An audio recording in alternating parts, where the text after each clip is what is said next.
புரிய புரிய வளர்ந்துகிட்டே போவீங்க. இன்றைக்கு நாம் புரிந்து கொள்வதற்காக வாசிக்கணுங்கிறதுனால சொல்றேன். ஆனா நான் சொன்னேன் முந்திக் கொள்ளாதீர்கள் சொன்னேன். இப்போ நான் சொல்றேன், எங்கே முந்த வேண்டுமோ அங்கே முந்திக் கொள்ளுங்கள். இதுக்கு நான் ஒரு விஷயம் சொல்லவா? இப்போ நம்ம சொன்னோம்ல சந்திராயன்ல போய் இறக்கணும்னு. ஃபர்ஸ்ட் நாசா இறக்குச்சான் கலத்தை. நான் போன மாசம் ஃபுல்லா அமெரிக்கால தான் இருந்தேன். ஹூஸ்டன்ல நாசா இருக்கு, போயிருந்தேன். ஒரு குளோப் இருக்கு, புவியியல் சக்தி இல்லாம உள்ள மிதக்கலாம். நான் போயிட்டுலாம் நல்லா பார்த்துட்டுலாம் சுத்தி பார்த்துட்டுலாம் வந்தேன். நான் முதல்ல களம் போய் இறங்கின உடனே ஒரு ஃபுட் ஸ்டெப் காட்டுவாங்க. கால் வச்ச ஒரு தடம், முதல் தடம் ஒருத்தன் வச்சான். அவன் பேர் என்ன? எல்லாருக்கும் தெரியுது. எப்படி? சிலபஸா படிச்சிங்களா? இல்ல மேடம். நான் சொல்லவா? எப்படி தெரியும் எல்லாருக்கும்? சந்திரனை தொட்டது யார்? இப்ப நான் ஒரு கேள்வி கேட்கிறேன், அது உண்மைன்னு தெரியும் பாருங்க. சந்திராயனுக்கு ஒரு குரூப் போச்சு இல்ல, அனுப்புனாங்களா? ஒரு குரூப் வேலை செஞ்சதுல, அந்த குரூப்ல ஒரு இயக்குனர். அந்த இயக்குனர் பேர் என்ன? ஃபுல்லா சொல்லு. வீரமுத்துவேல் இல்லையா? ஏன்னா அது விழுப்புரத்துக்காரர், நம்ம ஊரு இல்ல. நிறைய பேருக்கு தெரியாதவங்களாம் கை தூக்குங்க. ஜவான் படம் பார்த்தியா? யார் இயக்குனர்? அந்த இயக்குனரை தெரியும், இந்த இயக்குனரை தெரியாது. இந்த இயக்குனரை தெரிஞ்சு வந்தாதான் நல்ல சோறு. அந்த இயக்குனரை தெரிஞ்சு வச்சுக்கிறதுல சோறுலாம் கிடைக்காது. அந்த இயக்குனரை நீ தெரிஞ்சு வச்சுக்கிட்டீங்கன்னா அந்த இயக்குனருக்கு நல்ல சோறு கிடைக்கும். நல்லா தெரிஞ்சுக்கோங்க. ஃபர்ஸ்ட் கால் எடுத்து வச்சவர் நீல் ஆம்ஸ்ட்ராங் சொல்றீங்கல்ல, அந்த களத்திலே முதலில் கால் எடுத்து வைத்தது நீல் ஆம்ஸ்ட்ராங் தான். ஆனால் அந்த களத்தினுடைய பைலட் அவர் கிடையாது. பைலட்டுடைய பேர் எட்வின் சி ஆல்ட்ரின். அவன் கிடையாது. Neil Armstrong co pilot. இந்த எட்வின் இருக்கார் இல்லையா, அவருக்கு 12 வருஷம் அனுபவம் இருக்கு. he is a moon walker. அவருக்கு நிலாவுல எப்படி நடக்கிறது 12 வருஷம் அனுபவம். 3 வருஷம் அந்த குளோப்ல பறந்து இன்டென்ஸ் ட்ரைனிங். அவர் ஏன் முதல்ல கால் வைக்கல? எட்வின் எழுதுற களம் போய் இறங்குச்சான். நான் இதை வாசிக்கிறேன் உங்களுக்கு ஒரு மோட்டிவேஷனுக்காக இதை சொல்றேன். என் குழந்தைகளே, தமிழ் உறவுகளே, எப்படி முந்திக்கணுங்கிறதுனால சொல்றேன். நான் முந்திக் கொள்கிறேன். என்னை போல் நீங்களும் முந்திக் கொள்ள வேண்டும் என்ற பேராசையுடன் தான் உங்களிடத்தில் வந்து நின்று பேசுகிறேன். ஒரு சாதாரண மாநகராட்சி பள்ளிக்கூடத்தில் படித்த ஏழை குடும்ப பிள்ளை நான். இன்றைக்கு நான் இந்த அளவிற்கு சில வெற்றிகளையும் சில செல்வாக்கையும் சில சம்பாதனைகளையும் செய்திருக்கிறேன் என்றால் எங்கே முந்திக் கொள்ள வேண்டுமோ அங்கே முந்திக் கொண்டவள் நான். எப்படி முந்திக் கொள்வதுன்னு சொல்றேன். களம் போய் இறங்குது, நான் இதை வாசிக்கிறேன். கதவு திறக்குது, பைலட் நிக்கிறார். யாரு? எட்வின் சி ஆல்ட்ரின் நிக்கிறார். நின்னுட்டு மேல இருந்து அனௌன்ஸ்மெண்ட் வருது, now the pilot shall pass. கீழே பார்க்கிறார். என்ன நிலம் தெரியல, 12 வருஷமா பார்த்த ஆர்டிபிஷியல் நிலம் முன்னால கிடக்குது. அதுல கேஸ் இருக்கா? புவியல்பு சக்தி எப்படி இருக்கு? இறங்குனா வருவோமா? யோசிக்கிறதுக்கு 3 செகண்ட் எடுத்தார். அடுத்த ஆர்டர் வந்துருச்சு, now the co-pilot shall pass. Neil Armstrong டக்குன்னு கால் வச்சிட்டான். இது ஏன் நிகழ்ந்தது என்றால், Neil Armstrong he is not a spaceman, he was a seaman. அவன் கடல் படையிலே பயிற்சி பெற்றவன், ஆழ்கடல் நீச்சல் தெரிந்தவன், துணிச்சலானவன். ஆழ்கடல் நீச்சல் என்பது ஆர்டிபிஷியலா நீங்க உள்ள பார்க்கறீங்களா பாதுகாப்பா, அப்படியானது அல்ல. என் குழந்தைகளே, வெறும் தியரிட்டிக்கலா இருக்காதீங்க, பிராக்டிக்கலா இருந்து ஜெயிச்சு வாங்க. பிராக்டிக்கலா இருந்து ஜெயிச்சு வாங்க. ஜெயிச்சு வரணும்னா சில பயிற்சிகள் வேண்டும். அந்த பயிற்சியில் மிக முக்கியமான பயிற்சி வாசிப்பு பயிற்சி, மொழி பயிற்சி. யார் என்ன பேசினாலும் அந்த பேச்சு நமக்கு புரிய வேண்டும். புரியலையே, சொற்கள் புரியுதா உங்களுக்கு? புரியுதா? இன்றைய இளைஞர்களுக்கு புரியுதா? பெண் குழந்தைகளுக்கு புரியுதா? ஏய், நீ ரொம்ப அழகா இருக்க அப்படிங்கிற, அது இல்லைன்னு தெரிய வேணா உனக்கு? சொல்றதுக்கு நீ யாரா அப்படின்னு கேட்கறதுக்கான துணிச்சல் இருக்க வேணாம்?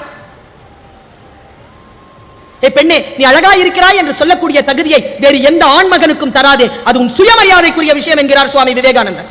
வாசிக்கிறேன் நான், அதனால் இந்த ரகசியம் எனக்கு புரிந்து போகிறது. பெரியாரை வாசிக்கிறேன் நான், அதனால் ஒரு ரகசியம் புரிகிறது. தந்தை பெரியார் வந்ததற்கு பிறகு இப்படி யோசிச்சு பார்த்திருக்கீங்களா? வாசிக்க வாசிக்க என்ன செய்யும் தெரியுமா? புக் என்ன செய்யும் தெரியுமா? சும்மா நான் பேர் சொன்னால கை தட்டுறீங்கல்ல, பேர் சொன்னா கை தட்டாதீங்க. எதுக்கு தட்டோன்னு தெரிஞ்சு தட்டுங்க. தந்தை பெரியார் கை தட்டுறீங்களா? ஏன் ஏன் அவர் பேர் சொன்னா கை தட்டணும்? அறிவர் அம்பேத்கர் உடனே கை தட்டுறீங்களா? ஏன் தட்டணும்? என்னத்துக்காக அவர் பேர் சொன்ன உடனே கை தட்டணும்? நினைச்சு பார்த்திருக்கீங்களா? அவர் ஏன் ஃபுல் கோட் சூட்லாம் போட்டிருக்காரு? அவர் பிறந்த அந்த சமூகத்தில் ஆடை அணிவது மறுக்கப்பட்டது. ஆடை அணிவது மறுக்கப்பட்ட சமூகத்தில் கல்வி என்கின்ற ஆயுதத்தை கையில் எடுத்துக்கொண்டு ஃபுல் கோட் சூட்ல போட்டுட்டு கால் மேல கால் போட்டு அப்படி உட்கார்ந்து நம்முடைய நாட்டினுடைய அரசியல் அமைப்பு சட்டத்திற்கான தந்தையாக வந்து உட்கார்ந்தார் இல்லையா? அதுக்காகத்தான் கை தட்டணும். இந்த வாசிப்பு இருக்குல்ல, லண்டன் போயிருந்தேங்க, 2 பேருடைய சிலை இருக்குங்க லண்டன் லைப்ரரியில. இந்த நூலகத்தில் இருக்கக்கூடிய எல்லா புத்தகங்களையும் வாசித்த 2 பெருமக்கள், ஒருவர் கார்ல் மார்க்ஸ், மற்றொருவர் அறிவர் அம்பேத்கர். வாசிக்கிறதுங்க 700 புத்தகங்களை மகாராஜா கிட்ட இருந்து கப்பல்ல அனுப்பி வைக்க சொன்னவருங்க, லண்டன்ல படிச்சவர். அவருடைய பொருளாதாரம் குறித்த அவருடைய பேச்சு வாசித்து வாசித்து வாசித்து வாசித்து எல்லாரும் கொண்டாட்டத்தில் இருக்கும்போது அம்பேத்கர் மட்டும் அந்த 14ஆம் நாள் ஆகஸ்ட் மாதம் நள்ளிரவில் அவருடைய வீட்டில் மட்டும் ஒரு பல்பு எரிஞ்சிட்டு இருந்துச்சு. படிச்சுக்கிட்டே இருந்தார். வந்து கேட்டாங்க, சுதந்திரம் கிடைத்து விட்டதே, எல்லோரும் உறங்கிக் கொண்டிருக்கிறார்கள், கொண்டாடி கொண்டிருக்கிறார்கள், நீங்கள் ஏன் விழித்து படித்துக் கொண்டிருக்கிறீர்கள்? அறிவர் அம்பேத்கர் சொன்ன பதில் என்ன தெரியுமா? யாருக்கெல்லாம் விடுதலை கிடைக்க வேண்டுமோ அவர்களெல்லாம் கொண்டாடுகிறார்கள், தூங்கிக் கொண்டிருக்கிறார்கள். நான் யாருக்கான விடுதலையை தேடுகிறேனோ அவர்கள் இன்னும் தூங்கிக் கொண்டிருக்கிறார்கள், அதனால் விழித்திருந்து நான் வாசிக்கிறேன் என்றார். இதுக்காக அம்பேத்கருக்கு கை தட்டுங்க. அவருடைய அந்த பார்லிமெண்ட்ல அவர் பேசின பேச்சு இருக்குல்ல, 34 நூல்களாக வெளிவந்திருக்கு. முடிஞ்சா வாசி கடந்துருங்க பாப்போம். அம்பேத்கரை வாசித்து விட்டு அம்பேத்கருக்காக கை தட்டுங்க. தந்தை பெரியாரை வாசித்து விட்டு அவருக்கு ஏங்க துண்டு போத்துறாங்க? நமக்கெல்லாம் மேல வந்து துண்டு போத்துறாங்களா? ஒருத்தர் வந்து கூட எனக்கு துண்டு போத்தி போட்டார். ஏற்கனவே ட்ரெஸ் பண்ணிட்டு தானே வந்திருக்கேன் நான், எனக்கு அதுக்கு துண்டு. ஆடை மறுக்கப்பட்ட சமூகம் நம்முடைய சமூகம். ஆடையால் உடலை போர்த்துவதுதான் மரியாதை, ஆடை அவிழ்ப்பது என்பது அடிமைத்தனம் என்பதனை உலகத்திற்கு சொல்லக்கூடிய சமூகம் தமிழ் சமூகம். உலகத்தில் எங்குமே கிடையாதுங்க. வாசித்தால் புரிகிறது பிள்ளைகளே, என் தோழமைகளே, எது புரட்சி என்று புரிந்து போகிறது. புத்தகம் வாசிக்கும் போது ஜெயகாந்தன் சொல்ற ஒரு வார்த்தையை சொல்றேன். உண்மையா ஒரு குழந்தை செத்துருதுன்னு வச்சுக்கோங்களேன், துயரம் தான். ஜெயகாந்தன் சொல்கிறார், உண்மையாக ஒரு குழந்தை இருப்பதை விட அதிக துயரம் கொண்டது புத்தகங்களில் குழந்தைகள் இறப்பது என்கிறார். அதனால வாசிக்கணும். இந்த வாசிப்பு என்ன செய்யும்? மனதை பக்குவப்படுத்தும். ஒரு புத்தகம் நம்மை பக்குவப்படுத்தும். குறள், திருக்குறள் நம்மை பக்குவப்படுத்தும். எக்ஸாமினேஷனுக்காக அதை படிக்காதீங்க. அது தேர்வுக்கான நூல் அல்ல, அது வாழ்க்கைக்கான நூல். செய்யத்தக்க அல்ல செய்யக்கெடும், செய்யத்தக்க செய்யாமையாலும் கெடும். பிடித்துக் கொள்கிறேன் நான். எதையெல்லாம் செய்ய வேண்டுமோ அதை செய்யவில்லை என்றால் அந்த காரியம் கெட்டு போகும். எதை செய்யக்கூடாதோ அதை செய்தாலும் காரியம் கெட்டு போகும். வள்ளுவன் எனக்கு சொல்லித் தருகிறான், யாகாவராயினும் காவாக்கா யாவனா இருந்தாலும். பேரறிஞர் அண்ணா கேட்டுங்க, பேரறிஞர் அண்ணா கிட்ட சட்டமன்றத்தில், என்ன திருவள்ளுவர் பஸ்ல எல்லாம் யாகாவராயினும் நாகாக்கன் எழுதி வச்சிருக்கீங்க, யாரெல்லாம் நாக்க காப்பாத்திக்கிறது? யாகாவராயினும் நாங்க. பேரறிஞர் சொன்ன பதில் என்ன தெரியுமா? யார்கிட்ட எல்லாம் நாக்கு இருக்குதோ அவங்க எல்லாம் அதை காப்பாத்திக்கோங்க. பேச்சாளர்கள் மட்டும் காப்பாற்றுவதல்ல, யாரிடத்தில் எல்லாம் நாக்கு இருக்கிறதோ. அதனால் தான் ஓஷோ சொல்கிறான், மௌனமாக இரு, நீ இன்னும் கடவுளின் நாக்காக ஆகவில்லை.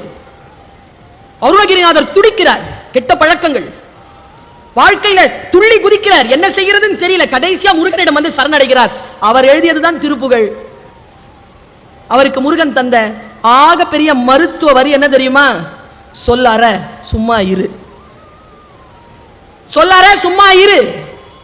எனக்கு கூட தான் சொன்னாங்க, என் கிளாஸ்ல என் கெமிஸ்ட்ரி டீச்சர் சொன்னாங்க, பேசாத. யாரை பார்த்து பேசாத? பேசுறதுக்கே பிறந்தவன் என்ன பார்த்து பேசாதங்கிறீங்க? இதெல்லாம் நான் சொல்ல மாட்டேன், ஏன்னா பழைக்க தெரியாது. இங்கதான் இருக்கும் எல்லாம், இங்க வராது. ஆனா அடுத்த வார்த்தை சொன்னாங்க, எங்க பேசணுமா அங்க பேச, எங்க பேசக்கூடாது அங்க பேசாத, உட்காருனாங்க. அங்க பேசுறது இல்லை, நான் இங்கதான் பேசுறது. அங்க நிறுத்தின, இங்க வந்துட்டேன். சொல்தான் கவனப்பெறுவதற்கு நமக்கு சில சொற்கள் துணையாகின்றன. அந்த சொல் நமக்கு புத்தகங்களில் கிடைக்கிறது. இன்னொரு ரகசியத்தை சொல்லவா? 800 பக்கம் புக் இருக்கும்பா. 800 பக்கமும் புரியாது, அது நமக்கு தேவையும் இல்லை. நமக்கு தேவையான ஒரு வரி 782வது பக்கத்துல 3வது பத்தில கடைசி வரியில கிடைக்கும். அந்த வரியை தேடித்தான் நீ 800 பக்கங்களையும் படிக்க வேண்டும். அந்த வரிக்காகத்தான் அந்த தேடல். எங்கே மறைந்திருக்கிறது என்று நமக்கு தெரியாது. அந்த தேடலை நாம் கவனப்படுத்திக் கொள்ள வேண்டும் என்பதற்காக நான் சொல்லுகிறேன். புத்தகம் நம்மை வடிவமைக்கின்றது. அந்த வடிவமைப்பை நாம் சரியாக புரிந்து கொள்வதற்கு புத்தகம் நமக்கு தேவைப்படுகிறது.